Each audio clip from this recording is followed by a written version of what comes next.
মুক্তিযুদ্ধে বীর শহীদদের শ্রদ্ধা ভরে স্মরণ, উপদেষ্টারা বললেন স্বাধীনতাকে রক্ষা করতেই গণ অভ্যুত্থান।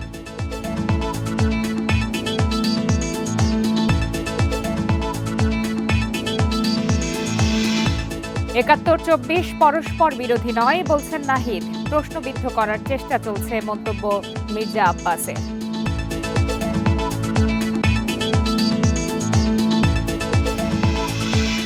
বোয়াও সম্মেলনে যোগ দিতে চীন সফরে যাচ্ছেন প্রধান উপদেষ্টা। ২৮ মার্চ শি জিনপিং এর সঙ্গে বৈঠক।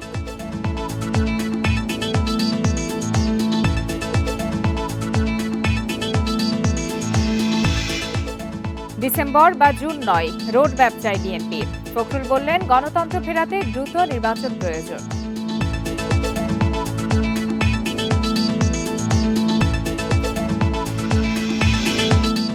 ভোগান্তি ছাড়াই ঈদ যাত্রায় ঢাকা ছাড়ছে মানুষ, ট্রেন ছেড়েছে নির্ধারিত সময়ে, সড়কেও চাপ বেশি নয়।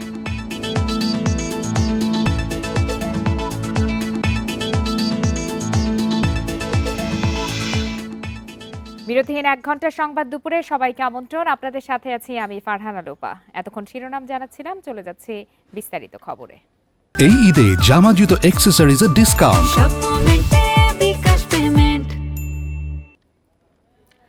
স্বাধীনতা দিবসে গভীর শ্রদ্ধায় ৭১-এর বীর শহীদদের স্মরণ করছে জাতি। সকালে জাতীয় স্মৃতিসৌধে ফুল দিয়ে শ্রদ্ধা জানান রাষ্ট্রপতি ও প্রধান উপদেষ্টা। পরে অন্তর্বর্তী সরকারের উপদেষ্টারা জানান ৭১-এর স্বাধীনতাকে রক্ষা করতেই ২৪-এর গণ অভ্যুত্থান। রাজনৈতিক দলগুলোকে ঐক্যমত্যে পৌঁছতে হবে জাতীয় স্বার্থে।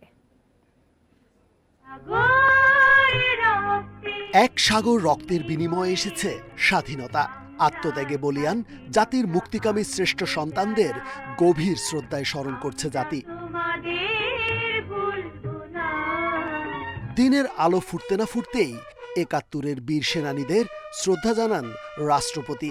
ফুল দিয়ে শহীদ বেদিতে কিছুক্ষণ নীরবে দাঁড়িয়ে থাকেন তিনি।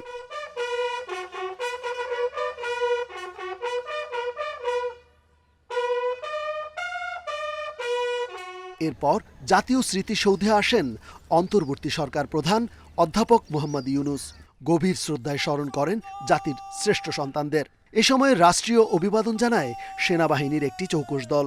পরে দর্শনার্থী বইয়ে স্বাক্ষর করেন প্রধান উপদেষ্টা। শহীদ বেদিতে শ্রদ্ধা জানিয়ে জাতির শ্রেষ্ঠ সন্তানদের বীরত্বের কথা তুলে ধরেন উপদেষ্টারাও। বলেন ৭১-এর স্বাধীনতাকেই রক্ষা করছে ২৪-এর গণ অভ্যুত্থান। জাতীয় স্বার্থে রাজনৈতিক দলগুলোকে ঐক্যমতে পৌঁছাতে হবে বলেও মনে করেন তারা। সবকিছুর ঊর্ধ্বে উঠে জাতীয় স্বার্থকেই প্রাধান্য দেবেন এবং তারা তো আরো অনেক বেশি অভিজ্ঞ আমাদের অনেকের চাইতে, তাই না? ফলে আমি মনে করি যে জনগণকে আস্থায় যদি আনতে হয় তাহলে যে সংস্কারগুলোর দাবি জনগণের থেকে উঠে সেগুলোর ক্ষেত্রে ঐক্যমতে না পৌঁছানোর কোনো সুযোগ নেই। দেশের প্রত্যেকটা নাগরিক যতক্ষণ পর্যন্ত না মনে করবে তিনি স্বাধীন, তার বাক স্বাধীনতা আছে, তার ফ্রিডম অফ এক্সপ্রেশন আছে, ততক্ষণ পর্যন্ত আসলে ভূখণ্ড স্বাধীন হয়ে কোনো লাভ নেই। আমরা মনে করি ২৪ সেই স্বাধীনতাকে রক্ষা করেছে এবং ২৪-এর গণ অভ্যুত্থান আবার একটি রক্তক্ষয়ী গণ অভ্যুত্থানের মধ্য দিয়ে ৭১-এ অর্জিত স্বাধীনতাকে আমরা রক্ষা করার যেই কঠিন লড়াই, সেই লড়াইয়ের একটা অন্যতম ধাপ হচ্ছে ২৪। এরপর শহীদদের শ্রদ্ধা জানান প্রধান বিচারপতি, ৩ বাহিনীর প্রধান, রাজনৈতিক দলের নেতা, যুদ্ধাহত মুক্তিযোদ্ধা, শহীদ পরিবার ও নানা দেশের কূটনীতিকেরা। এরপর সবার জন্য উন্মুক্ত হয় শহীদ বেদি। স্মৃতিতে অম্লান ৭১-এর ২৬শে মার্চ। আজ প্রতিটি বাঙালির হৃদয়ে সেই আত্মত্যাগ আর গৌরবের কথাই স্মরণ করিয়ে দিচ্ছে। ৯ মাসের রক্তক্ষয়ী মুক্তিযুদ্ধের মধ্য দিয়ে একটি স্বাধীন রাষ্ট্র হিসেবে বাংলাদেশ আজ বিশ্বের বুকে মাথা তুলে দাঁড়িয়েছে। নতুন প্রজন্মকে সেই চেতনা ধরে রেখে দেশকে সামনে এগিয়ে নেওয়ার প্রত্যাশা জানিয়েছেন সাধারণ মানুষেরা। রেজওয়ানুল হক, ইন্ডিপেন্ডেন্ট টেলিভিশন, জাতীয় স্মৃতিসৌধ, সাভার। ২৪-এর গণ অভ্যুত্থান দ্বিতীয় স্বাধীনতা কিনা এ নিয়ে দ্বিমত বিএনপি, এনসিপির। মির্জা আব্বাসের মত দ্বিতীয় স্বাধীনতার কথা বলে প্রশ্নবিদ্ধ করা হচ্ছে মুক্তিযুদ্ধকে। অন্যদিকে নাগরিক পার্টির প্রধান নাহিদ ইসলামের দাবি ৭১ ও ২৪-কে যারা পরস্পর বিরোধী বলছেন গণ অভ্যুত্থানকে তারা ধারণ করতে পারেননি। পূবের আকাশে যখন রক্তলাল সূর্য, তখন ৫৪ পেরিয়ে ৫৫তম স্বাধীনতা দিবসে জাতি। শোষণ বৈষম্যের বিরুদ্ধে বাঙালির লড়াই, আত্মত্যাগ স্মরণে জাতীয় স্মৃতিসৌধে সমবেত সর্বস্তরের জনতা। ৭১-এর পর ২৪শে জুলাইয়ের গণ অভ্যুত্থান হয়েছে সংস্কার আর পরিবর্তনের অঙ্গীকারে। অনেকে একে বলছেন দ্বিতীয় স্বাধীনতা, তবে তা নিয়ে দ্বিমত বিএনপির। দলটির স্থায়ী কমিটির সদস্য মির্জা আব্বাস বলছেন, দ্বিতীয় স্বাধীনতা বলে কিছু নেই। আজকে স্বাধীনতা দিবস প্রমাণ করবে যে দ্বিতীয় স্বাধীনতা বলে বাংলাদেশে কিছু নাই। যারা বলে তারা আজকে স্বাধীনতা দিবসকে একটু খাটো করতে চায়, অর্থাৎ ৭১-এর স্বাধীনতা তাদের কোনো ভূমিকা ছিল না, সুতরাং এই দিনটাকে তারা খাটো করতে চায়। আমি বলবো যে তারাই যেন একটু নিবৃত্ত থাকে, এই স্বাধীনতা দিবসকে যেন সম্মান জানায় এবং সম্মান করে। তবে এই বক্তব্য মানতে নারাজ এনসিপি প্রধান নাহিদ ইসলাম। তিনি বলছেন, ৫৪ বছরেও ৭১-এর আকাঙ্ক্ষা বাস্তবায়ন না হওয়াতেই ২৪শের গণ অভ্যুত্থান, একে ধারণ করতে পারছেন না অনেকেই। ২৪শের গণ অভ্যুত্থানের মধ্য দিয়ে ৭১-এর যে স্পিরিট সেটি পুনর্জীবিত হয়েছে। বলে যারা এটাকে আসলে পরস্পর বিরোধী বা মুখোমুখি করে দাঁড়া করাচ্ছে, তাদের উদ্দেশ্য অসৎ, সংস্কার এবং বিচারবিহীন যদি নির্বাচন দেওয়া হয় এবং কেবল কোনো একটি দলকে ক্ষমতায় বসানোর জন্যই যদি নির্বাচন চাপিয়ে দেওয়া হয় সংস্কার এবং বিচার ছাড়া, তাহলে তা অবশ্যই মেনে নেওয়া হবে না। সংস্কার ও বিচার ছাড়া কোনো দলকে ক্ষমতায় বসাতে নির্বাচন দিলে জাতীয় নাগরিক পার্টি তা মেনে নেবে না বলেও জানান নাহিদ ইসলাম। স্বাধীনতার ৫৪ বছরে অনেক এগিয়েছে বাংলাদেশ, সুযোগ ছিল আরও বেশি। অস্থিতিশীল রাজনীতি, বিভেদ ও দুর্নীতিতে কাঙ্ক্ষিত লক্ষ্য পূরণ করা সম্ভব হয়নি। ৫ আগস্টের গণ অভ্যুত্থান নতুন করে স্বপ্ন দেখাচ্ছে এ জাতিকে। বৈষম্যহীন রাষ্ট্র হবে চাওয়া একটাই। বনিবনে কামাল, ইন্ডিপেন্ডেন্ট নিউজ, সাভার। স্বাধীনতা দিবসে সারা দেশে ফুলেল শ্রদ্ধায় বীর শহীদদের স্মরণ করছে জাতি। সন্ত্রাস দুর্নীতিমুক্ত নতুন বাংলাদেশ গড়ার প্রত্যয় সব শ্রেণী পেশার মানুষের। বিভিন্ন জেলায় কুচকাওয়াজ, চিত্রাঙ্কন সহ নানা কর্মসূচির আয়োজন করা হয়। তবে স্বাধীনতা দিবসে ৩ পার্বত্য জেলার কোথাও ৭১-এর বীর শহীদদের শ্রদ্ধা জানাতে দেখা যায়নি পার্বত্য চট্টগ্রাম জনসংহতি সমিতির প্রধান সন্তু লারমাকে। সূর্যোদয়ের সাথে সাথে ৩১ বার তোপধ্বনির মধ্য দিয়ে শুরু হয় স্বাধীনতা দিবসের আনুষ্ঠানিকতা। চট্টগ্রাম নগরীর কাট্টলিতে অস্থায়ী স্মৃতিসৌধে শ্রদ্ধা জানান সিটি মেয়র, জেলা প্রশাসক সহ অন্যান্য কর্মকর্তারা। এরপর নানা শ্রেণী পেশার মানুষ ফুল দিয়ে শ্রদ্ধা জানান। ৭১ ও ২৪-এর চেতনা ধারণ করে আগামীর বাংলাদেশ গড়ার প্রত্যয় তাদের কণ্ঠে। আমরা আশা করি আগামী প্রজন্ম যারা উজ্জীবিত, তারা বাংলাদেশকে সোনার বাংলা হিসেবে প্রতিফলন ঘটাবে। দুটোর ঐতিহাসিক পটভূমি এবং মৌলিক যে পার্থক্য সেটার মধ্যে ভিন্নতা আছে, বাট আমাদের মূল জায়গা হচ্ছে সেখানে সাম্যতা। জাতির শ্রেষ্ঠ সন্তানদের শ্রদ্ধা জানাতে নানা কর্মসূচির আয়োজন করা হয় রাজশাহীতে। তোপধ্বনির পাশাপাশি জাতীয় পতাকা উত্তোলন ও কুচকাওয়াজ হয়। আগামী দিনে আমরা আরও এগিয়ে যাব, বাংলাদেশকে একটা বিশ্ব আসনে বিশ্ব মর্যাদায় নিতে পারবো বলে আমরা বিশ্বাস করি। সিলেটের স্বাধীনতা দিবসের প্রথম প্রহরেই নগরীর কেন্দ্রীয় শহীদ মিনারে ফুল দিয়ে শ্রদ্ধা জানান স্থানীয়রা। সন্ত্রাস ও দুর্নীতিমুক্ত দেশের প্রত্যাশা তাদের। গৌরব উজ্জ্বল ইতিহাস সেটি আমাদের সাংস্কৃতিক কর্মকাণ্ডের মাধ্যমে, আমাদের গানের মাধ্যমে, আমাদের কবিতা, আমাদের নৃত্যের মাধ্যমে আমরা তরুণ প্রজন্মের কাছে পৌঁছে দেবার চেষ্টা করছি। বরিশালে পায়রা উড়িয়ে স্বাধীনতা দিবসের অনুষ্ঠান শুরু হয়। কুচকাওয়াজে অংশ নেন পুলিশ, আনসার, ফায়ার সার্ভিস সদস্য সহ বিভিন্ন শিক্ষা প্রতিষ্ঠানের শিক্ষার্থীরা। খুলনায় সূর্যোদয়ের সাথে সাথে গল্লামারী বধ্যভূমির স্মৃতিসৌধে শহীদদের প্রতি শ্রদ্ধা জানানো হয়। কুচকাওয়াজ, চিত্রাঙ্কন প্রতিযোগিতা ও সাংস্কৃতিক অনুষ্ঠানের মধ্য দিয়ে পালিত হয় স্বাধীনতা দিবস। এই দিনে আমাদের কামনা আমরা সামনের দিকে বৈষম্যহীনভাবে এগিয়ে চলব। নানা কর্মসূচিতে গাজীপুর, টাঙ্গাইল, ফরিদপুর, গোপালগঞ্জ, রাজবাড়ী, বাগেরহাট, নড়াইল, বগুড়া, নাটোর, লক্ষ্মীপুর, পটুয়াখালী, হবিগঞ্জ, পঞ্চগড়, ঠাকুরগাঁও, জয়পুরহাট, খাগড়াছড়িতে মহান স্বাধীনতা দিবস পালিত হয়। সোহেলি জাহান, ইন্ডিপেন্ডেন্ট নিউজ। স্বাধীনতার পর যুদ্ধবিধ্বস্ত বাংলাদেশের মাথাপিছু আয়, রপ্তানি ও প্রবাসী আয় সবকিছুই ছিল তলানিতে। স্বাধীনতার ৫৪ বছরের শক্তিশালী অর্থনৈতিক যাত্রার পথে অনেক দূর এগিয়ে গেলেও এর সুফল পায়নি সাধারণ মানুষ। ৭১-এ অর্থনৈতিক বৈষম্যের বিরুদ্ধে যে যুদ্ধ হয়েছিল, এখনও সেই বৈষম্যের বিরুদ্ধে লড়াই থামেনি। বিশ্লেষকরা বলছেন, সামাজিক ন্যায় বিচার এবং সুশাসন নিশ্চিত হলেই মিলবে অর্থনৈতিক মুক্তি। স্বাধীনতার ৫৪ বছর পার করেছে বাংলাদেশ। ভঙ্গুর অর্থনীতি থেকে মজবুত অর্থনৈতিক যাত্রার পথে ক্রমশ এগিয়ে যাচ্ছে দেশ। ধ্বংসস্তূপ থেকে যাত্রা শুরু করা বাংলাদেশ আজ বিশ্বের ৩৫তম অর্থনীতির দেশ। দীর্ঘ এই যাত্রায় বেড়েছে অর্থনীতির আকার, মানুষের আয়, জিডিপি প্রবৃদ্ধি ও রপ্তানি বাজার। তবে স্বাধীনতার এত বছর পরেও আয় বৈষম্যের শিকার দেশের বৃহত্তর জনগোষ্ঠী। উন্নয়নের নামে বড় বড় প্রকল্পকে সামনে আনা হলেও অনিয়ম, দুর্নীতির কারণে স্বস্তি মেলেনি সাধারণের। দীর্ঘ ১৫ বছরের স্বৈর শাসনের অবসান হলে অভ্যুদয় ঘটে এক নতুন বাংলাদেশের, যেখানে সুশাসন নিশ্চিতে লড়ে যাচ্ছে অন্তর্বর্তী সরকার। সরকারের ভিতরে is of doing business is very difficult. এখানে আমরা শুধু কি কোথায় আটকে আছে এটা নিয়ে ডিল করছি।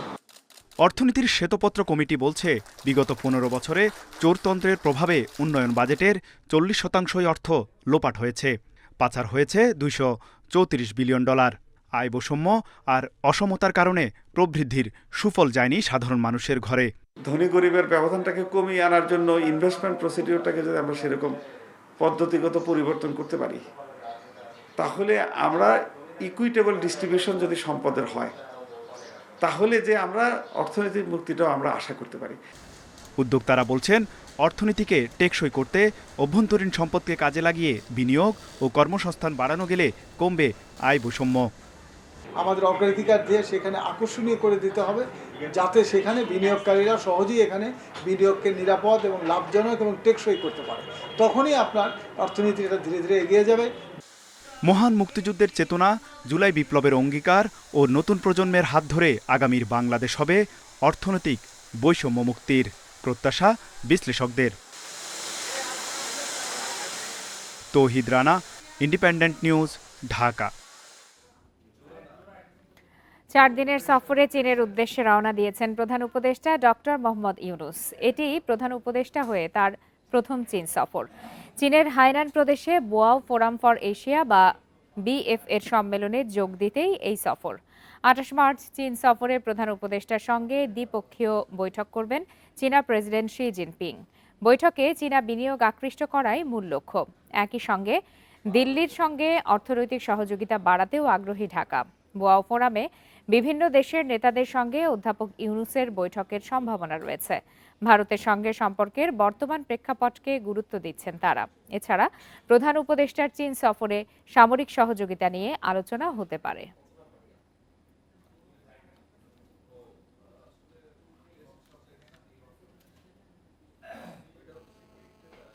ডিসেম্বর থেকে জুনের মধ্যে নির্বাচন, প্রধান উপদেষ্টার এই বক্তব্যে সন্তুষ্ট নয় বিএনপি। দলটির মহাসচিব মির্জা ফখরুল ইসলাম আলমগীর বলছেন, সুনির্দিষ্ট রোডম্যাপ না দিলে সংকট কাটবে না।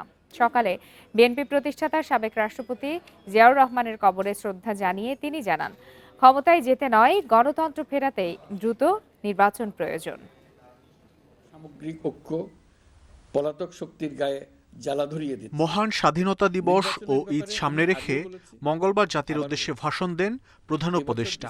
এতে তিনি জানান, ডিসেম্বর থেকে জুনের মধ্যেই হবে জাতীয় নির্বাচন। এবছর ডিসেম্বর থেকে আগামী বছরের জুনের মধ্যে নির্বাচন হবে। তবে এ বক্তব্যে সন্তুষ্ট নয় বিএনপি। দলের মহাসচিব জানান, সুনির্দিষ্ট রোডম্যাপ না এলে সংকট কাটবে না, তাই ন্যূনতম সংস্কার করে দ্রুত ভোটের বিকল্প দেখছেন না তিনি। এটা অত্যন্ত স্পষ্ট কথা। ডিসেম্বর থেকে জুন 6 মাস, সুতরাং এটা কোনো রোডম্যাপ দেওয়া হয়নি। আমরা বারবার বলে আসছি যে স্পষ্ট রোডম্যাপ এবং দ্রুত নির্বাচন, তা নাহলে যে সংকটগুলো সৃষ্টি হচ্ছে এই সংকটগুলো কাটবে না। আমরা বিএনপি ক্ষমতায় যাওয়ার জন্য নির্বাচনের কথা বলছি না। বিএনপি জাতির স্বার্থে, জাতিকে রক্ষা করার স্বার্থে, স্বাধীনতা সামর্থ্যকে রক্ষা করার স্বার্থে বিএনপি নির্বাচনের কথা বলছে। এছাড়া অন্তর্বর্তী সরকার প্রধানের ভাষণে জিয়াউর রহমানের নাম না আসা দুঃখজনক বলেও জানান মির্জা ফখরুল। বলেন, মুক্তিযুদ্ধের চেতনা বিপন্নে যখনই ষড়যন্ত্র হয়েছে, শক্ত অবস্থান নিয়ে রুখে দিয়েছে বিএনপি।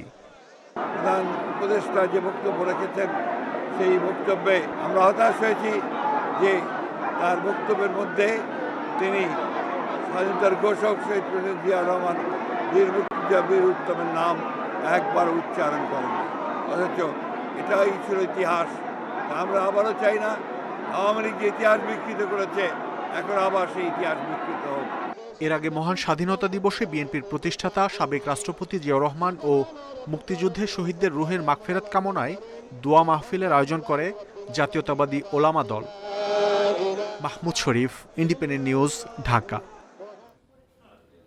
আপনারা আছেন বিরোধীহীন সংবাদ দুপুরে। সংবাদে আরো যা থাকছে। পর্যটকদের স্বাগত জানাতে প্রস্তুত বিনোদন কেন্দ্র, হোটেল, রিসোর্ট। এরই মধ্যে আগাম বুকিংও শেষ।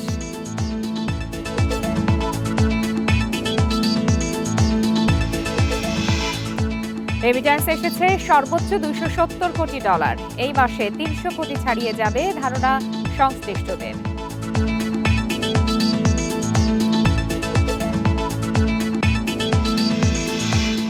ছুটির দিনে ভোগান্তি ছাড়াই ঈদযাত্রায় রাজধানী ছাড়ছে মানুষ। কমলাপুর থেকে সব ট্রেনই ছেড়েছে নির্ধারিত সময়ে। ছিল না ভিড় গাদাগাদি। এদিকে সড়কপথের ঈদযাত্রাও হচ্ছে নির্বিঘ্নে। সকালের দিকে কিছুটা যাত্রী চাপ থাকলেও বেলা বাড়ার সাথে সাথে তা কমে আসে। বাড়তি ভাড়া নেয়ার অভিযোগও করেননি যাত্রীরা। ঈদের বাকি এক সপ্তাহের কিছু কম। অফিস আদালতের ছুটি শুরুর আগেই রাজধানী ছাড়তে শুরু করেছে মানুষ। ট্রেনে ঈদযাত্রায় ভিড় দেখা যায়নি কমলাপুরে। ভোগান্তি ছাড়াই নিজ নিজ গন্তব্যে যাচ্ছেন যাত্রীরা। শিডিউল বিপর্যয় না হয় নির্ধারিত সময়ই ছেড়ে গেছে বেশিরভাগ ট্রেন। এতে স্বস্তিতে ঘরমুখ মানুষ। এখন পর্যন্ত কোনো ভোগান্তিতে পড়ি নাই, হালকা পাতলাই আছে, ভালোভাবে উঠতে পারছি। মানুষজন দেখতে পেলাম যে যা যা ট্রেন থেকে গন্তব্যে টিকিটের সাথে সাথে সবাই মোটামুটি চলে যাচ্ছে। কোনো ভোগান্তি না, কমলাপুরে কোনো ধরনের ভোগান্তি বা হ্যারাসমেন্টের আমি আমার নজরে পড়িনি। চেকিংয়ে এখানেও কোনো ধরনের হ্যারাসমেন্ট হয় নাই। একবার শুধুমাত্র ওনারা সিকিউরিটিতে দেখলেন আর কি, সব কিছু ভালো ছিল। এদিকে মহাখালী, গাবতলী সহ বিভিন্ন আন্তজেলা বাস টার্মিনালের কাউন্টারে যাত্রীর অপেক্ষায় পরিবহন কর্মীরা। যে কয়জন যাত্রী আসছেন তাদের নিয়েই ছাড়া হচ্ছে বাস। এতে অনেক আসনই থাকছে ফাঁকা। স্বাচ্ছন্দ্যে যাত্রা করতে পেরে উচ্ছ্বাস প্রকাশ করেছেন যাত্রীরা। 310 আর হচ্ছে বাস তো ফাঁকাই দেখতেছেন, তেমন একটা ক্রাউডেড প্লেসও নয়, আর লোকজনও লাইনে দাঁড়ানো খুব বেশি না। আজকে মোটামুটি ফাঁকাই মনে হচ্ছে। না, এখনও তেমন ভিড় হয় নাই। এখন শুক্র শনিবার দিন ছুটি হইলে তেমন ভিড় হতে পারে অথবা পরিবহন সংশ্লিষ্টরা বলছেন এবার ঈদে লম্বা ছুটির কারণে যাত্রীর চাপ কম। তবে ঈদ কাছে আসলে যাত্রী বাড়ার আশা তাদের। আল আমিন হোসেন, ইন্ডিপেন্ডেন্ট নিউজ, ঢাকা। এখন পর্যন্ত ভোগান্তি ছাড়াই ঈদযাত্রায় বাড়ি ফিরছে মানুষ। এ বিষয়ে আরো বিস্তারিত জানাতে এই মুহূর্তে মহাখালী থেকে সঙ্গে যোগ দিয়েছেন সহকর্মী হাসিফ মাহমুদ শাহ। হাসিফ মাহমুদ শাহ, আপনি এরই মধ্যে নিশ্চয়ই বিভিন্ন টার্মিনাল, রেল স্টেশন ঘুরে দেখেছেন। সার্বিক ব্যবস্থাপনা কেমন চোখে পড়েছে? এবং আমরা যতদূর খবর পেয়েছি যে ভোগান্তি ছাড়াই এখন পর্যন্ত মানুষ বাড়ি যেতে পারছেন। সর্বশেষ পরিস্থিতি জানাবেন। আমি একটু দেখাতে চাচ্ছি, এই মুহূর্তে আমি রাজধানীর মহাখালী বাস টার্মিনালে আছি। পুরো বাস টার্মিনাল জুড়ে যদি চিত্রটা দেখেন, যাত্রীদের সেরকম চাপ কিন্তু এই মুহূর্তে নেই। গাড়িগুলো মোটামুটি ফাঁকাই বসে আছে। আমি এখানে সকাল থেকে কথা বলেছিলাম যে কী পরিমাণ গাড়ি আসলে এখান থেকে যায় এবং কী পরিমাণ গাড়ি তারা ঈদ উপলক্ষে তারা এখান থেকে যাবে। ওনারা যেটি জানিয়েছেন, প্রতিদিন উত্তরাঞ্চলের প্রায় 16টি জেলায়, ময়মনসিংহ, জামালপুর, শেরপুর, নেত্রকোনা, কিশোরগঞ্জ, টাঙ্গাইল, বগুড়া সহ প্রায় 16টি জেলায় উত্তরাঞ্চলের গাড়ি যায়। এর বাইরে দক্ষিণাঞ্চলেরও কিছু গাড়ি ছাড়ে এবং সব মিলে প্রায় 27টা জেলার গাড়ি এখান থেকে ছেড়ে যায়।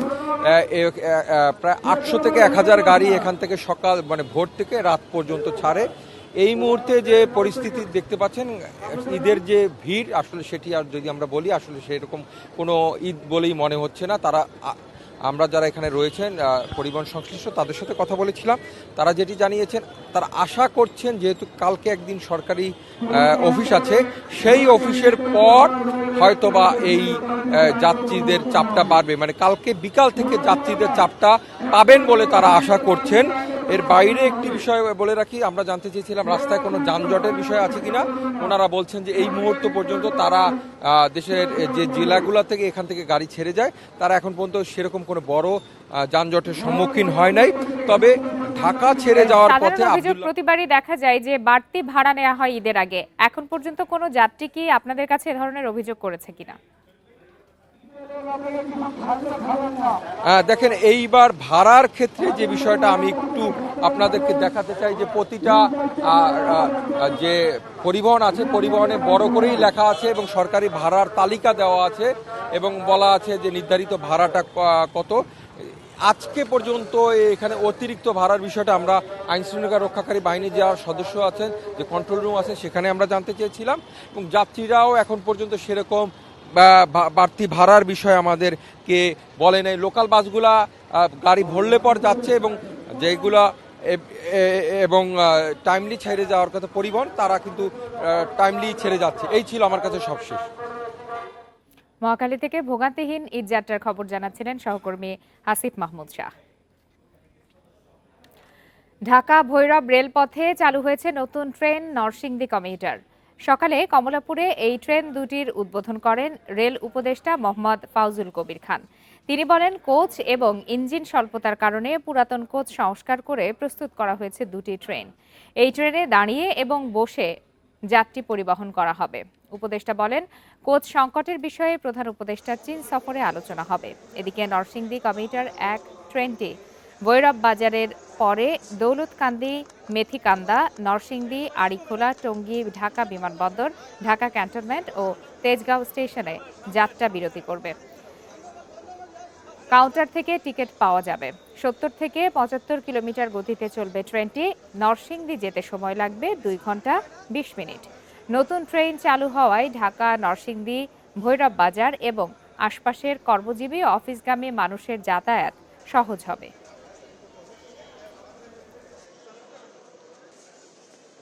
আমাদের অনেক সুবিধা হয়েছে, খুব ভালোভাবে আমরা সঠিকভাবে আসা যাওয়া করতে পারবো এবং অফিস ধরতে পারবো। ওই টাইম স্বস্তিতে যাত্রা করতে পারতাম না, কিন্তু এখন এই ট্রেনটা চালু হওয়ার পরে আমরা স্বস্তিতে যাত্রা করতে পারবো ইনশাল্লাহ। বাসে আমাদের মধ্যে অনেক সমস্যা হয়, এই ট্রেন থাকলে আমাদের অনেক তাড়াতাড়ি আসা যাবে এই ট্রেনের কারণে। পুরনো সেগুলোকে দিয়ে আমরা চালাচ্ছি, তো আমরা কোচ সংগ্রহ করার জন্য চেষ্টা চালাচ্ছি। আমরা যদি ট্রেনের সংখ্যা বাড়াতে না পারি, আমরা যদি ট্রেনের ফ্রিকোয়েন্সি বাড়াতে না পারি, তাহলে তো এই যে বললাম যে 6 জনের মধ্যে 1 জন পাবেন। গাজীপুরে ঢাকা টাঙ্গাইল ও ঢাকা ময়মনসিংহ মহাসড়কের বেশ কিছু স্থানে যানজটের আশঙ্কা করছে সরকারি নানা সংস্থা। যাত্রী চালকরা বলছেন, রাস্তা দখল, অবৈধ পার্কিং, বেপরোয়া অটোরিকশা চলাচল ছাড়াও অসমাপ্ত বিআরটি প্রকল্প এর জন্য দায়ী। তবে পুলিশ বলছে, চিহ্নিত স্থানগুলোয় যানবাহন চলাচল নির্বিঘ্ন করতে নেওয়া হয়েছে নানা পদক্ষেপ। 7টি ফ্লাইওভার চালুর পরও গাজীপুরে ঈদযাত্রায় যানজটের সংখ্যা কাটছে না। ঢাকা ময়মনসিংহ মহাসড়কের ভবানীপুর বাজার, হোতাপাড়া, বাঘের বাজার বাস স্ট্যান্ড ও মাস্টারবাড়ি এবং ঢাকা টাঙ্গাইল মহাসড়কের চন্দ্রা মোড়কে ভোগান্তির স্পট হিসেবে চিহ্নিত করা হয়েছে। গাজীপুর ময়মনসিংহ সড়কের টঙ্গী থেকে চান্দনা চৌরাস্তা পর্যন্ত বিভিন্ন স্থানে এখনও উন্নয়ন কাজ চলমান, আর বিআরটি প্রকল্প শেষ না হওয়ায় শৃঙ্খলা ফেরেনি সড়কে। এছাড়া অটোরিকশা চলাচল, ভাসমান দোকানপাটের কারণে এই পথে বাড়তে পারে ভোগান্তি। কাজগুলি যদি শেষ হইতো তাহলে তো কোনো যানজটই হয় না, মানে বিআরটির কাজগুলি তো হইতেছে না। একটু চালু হয়ে গেলে তাড়াতাড়ি হইলে মানুষও, জনগণ ভালো সুবিধা পাইতো। এই রাস্তায়, ময়মনসিংহের রাস্তায় যদি এই ব্রিজটা যদি সাইডে দেওয়া হইতো, যেটা যাওয়ারই, তাইলে ধরো একটু কম হইতো, কিন্তু এখন তো সব গাড়ি এইদিকে ঢুকে। এদিকে ঢাকা টাঙ্গাইল মহাসড়কে চন্দ্রা মোড় ঈদযাত্রা মানুষের আতঙ্কের কারণ হয়ে দাঁড়ায়। সরু সড়ক, বিশৃঙ্খল পার্কিং এবং ব্যাটারি চালিত ইজি বাইকের জন্য এই পয়েন্টে ভয়াবহ হবে যানজট। ওই যে বিআরটিসি রাস্তাগুলো সিঙ্গেল করে ফেলছে, এই জন্য রাস্তায় জনগণের দুর্ভোগ হচ্ছে। যাই হোক, স্কোয়ার যে মাস্টারবাড়ি আছে ওই জায়গায় অতিরিক্ত অটো যাইছে মানেরা, এই জন্য যাত্রী ঘন্টার পর ঘন্টা বসে থাকে অটোর কারণে। সড়কে শৃঙ্খলা রক্ষায় পর্যাপ্ত ট্রাফিক পুলিশ, মোবাইল টিম সহ নানা পদক্ষেপের কথা জানিয়েছে পুলিশ। চৌরাস্তার সর্বোচ্চ প্রায়োরিটি দিব, এর আশপাশে যাতে কোনো দোকানপাট বা রাস্তা বা ফুটপাতে যাতে কোনো হকাররা বসতে না পারে, আমরা এগুলি ক্লিয়ার রাখবো। আর পাশাপাশি আমরা যে আমাদের যে ট্রাফিকের যারা আছেন তারা থাকবেন এবং বিভিন্ন সংগঠন বা বিভিন্ন ব্যানার থেকে আমরা কিছু ট্রাফিক ভলান্টিয়ার নিব। রাস্তায় যানবাহন বিকল হলে দ্রুত সরিয়ে নিতে 10টি রেকার প্রস্তুত রাখা হয়েছে বলেও জানিয়েছে আইনশৃঙ্খলা বাহিনী। Independent news. ঈদের টানা 9 দিনের ছুটিতে বিনোদন কেন্দ্র, হোটেল, রিসোর্ট সহ সব জায়গাতেই চলছে পর্যটকদের স্বাগত জানানোর প্রস্তুতি। অনেক হোটেল মোটেলে আগাম বুকিংও শেষ। এদিকে পর্যটকদের নিরাপত্তা নিশ্চিতে প্রশাসন থেকে নেওয়া হয়েছে বাড়তি ব্যবস্থা। রমজানে পর্যটকের আনাগোনা কমায় লাল কাঁকড়া ও সাদা ঝিনুকে ঢেকে গেছে কুয়াকাটা সমুদ্র সৈকত। বেড়েছে অতিথি পাখির আনাগোনা। আসন্ন ঈদের ছুটিতে পর্যটকদের জন্য যেন সেজেগুজে অপেক্ষায় প্রকৃতি। অতিথিদের সেবা দিতে ধোয়া মোছা ও প্রয়োজনীয় সংস্কার শেষে নতুন করে সাজানো হয়েছে বিভিন্ন হোটেল মোটেল। ঈদে অন্তত 6 লাখ পর্যটক আসবেন আশা ব্যবসায়ীদের। কুয়াকাটা এসেছে প্রকৃতির অপরূপ যে সৌন্দর্যটা, সেই সৌন্দর্যটা উপভোগ করতে পারবেন। আমরা যারা পর্যটন সংশ্লিষ্ট ব্যবসায়ীরা আছি, পর্যটকদের 100% সেবা দেওয়ার জন্য আমরা প্রস্তুত আছি। অলরেডি আমাদের প্রস্তুতি নিয়েছি এবং আমরা বেশ কিছু বুকিং অলরেডি পেয়েছি। ঈদের সময় পাহাড় ও চায়ের দেশ সিলেট অঞ্চলেও ভিড় করেন পর্যটকরা। এলাকার হোটেল, রিসোর্ট ও বিনোদন কেন্দ্রগুলোতে চলছে শেষ মুহূর্তে প্রস্তুতি। বেশিরভাগ হোটেল, মোটেল ও গেস্ট হাউসে বুকিং প্রায় শেষ। আসন্ন ঈদকে সামনে রেখে শ্রীমঙ্গলে উল্লেখযোগ্য পরিমাণ ট্যুরিস্টদের সমাগম ঘটবে বলে আমরা বিশ্বাস করি। রিসোর্টের সর্বোচ্চ কাজকর্ম শেষ করে ফেলেছি। আমাদের রিসোর্টে প্রায় 80% উপরে বুকিং হয়ে গেছে। শুধু হোটেল রিসোর্ট না, আমাদের এখানকার যে ফল ব্যবসায়ী থেকে শুরু করে, চার দোকান থেকে শুরু করে হস্তশিল্প যেগুলো আছে, মণিপুরি যেই হ্যান্ডিক্রাফটগুলো আছে, সকলেরই আসলে ব্যবসা ভালো হবে আমরা এবার আশা করছি। ঈদের ছুটিতে কয়েক লাখ পর্যটকের নিরাপত্তা নিশ্চিতে বিশেষ প্রস্তুতি নিয়েছে প্রশাসনও। সেই জায়গাটাকে সিসিটিভি ক্যামেরার আওতায় নিয়ে আসার জন্য আমরা উদ্যোগ গ্রহণ করেছি এবং রিসোর্ট এরিয়ায় নিরাপত্তা নিশ্চিত করার জন্য আমরা স্ট্রিট সোলার লাইট স্থাপন করে দিচ্ছি। পর্যটকরা নির্বিঘ্নে তাদের যে আশা নিয়ে আসবে, আমরা সেই আশা পূরণ করার জন্য আমরা সর্বদা চেষ্টা করব যাতে কোনো ধরনের আইন শৃঙ্খলা বিশৃঙ্খলা পরিস্থিতি না ঘটে। মাধবকুণ্ড ঝর্ণা, লাওয়াছড়া জাতীয় উদ্যান, হাকালুকি হাওর, মাধবপুর লেক, সবুজ চা বাগান সহ মৌলভীবাজারে রয়েছে 50টির বেশি দর্শনীয় স্থান। রেশমি নন্দী, ইন্ডিপেন্ডেন্ট নিউজ। রমজান মাসের প্রথম 24 দিনে ব্যাংকিং চ্যানেলে প্রবাসী আয় বা রেমিট্যান্স এসেছে রেকর্ড 270 কোটি মার্কিন ডলার। এর আগে গত বছরের ডিসেম্বরে এক মাসের সর্বোচ্চ প্রবাসী আয় এসেছিল 264 কোটি ডলার। বাংলাদেশ ব্যাংকের সবশেষ পরিসংখ্যানে এই তথ্য পাওয়া গেছে। এই ধারা অব্যাহত থাকলে মার্চের শেষে প্রবাসী আয় 300 কোটি মার্কিন ডলার ছাড়িয়ে যাবে বলে ধারণা ব্যাংকারদের। এছাড়া প্রবাসী আয় বাড়ায় ব্যাংকগুলোতে ডলার সংকট অনেকটা কেটে গেছে বলে জানান তারা। এদিকে রেমিট্যান্সের উচ্চ প্রবৃদ্ধির কারণে রিজার্ভ আবারও 20 বিলিয়ন ডলার ছাড়িয়েছে। দেশের রাজনৈতিক পট পরিবর্তনের পর থেকে টানা 7 মাস ধরে প্রতি মাসে 200 কোটি মার্কিন ডলারের বেশি পাঠিয়েছেন প্রবাসীরা। চলতি অর্থবছরের প্রথম 8 মাস প্রবাসীরা 1849 কোটি ডলার পাঠিয়েছেন, যা গত অর্থবছরের একই সময়ের তুলনায় 24% বেশি। সাধারণত 2 ঈদের আগে প্রবাসী আয় বছরের অন্য মাসের চেয়ে বেশি আসে।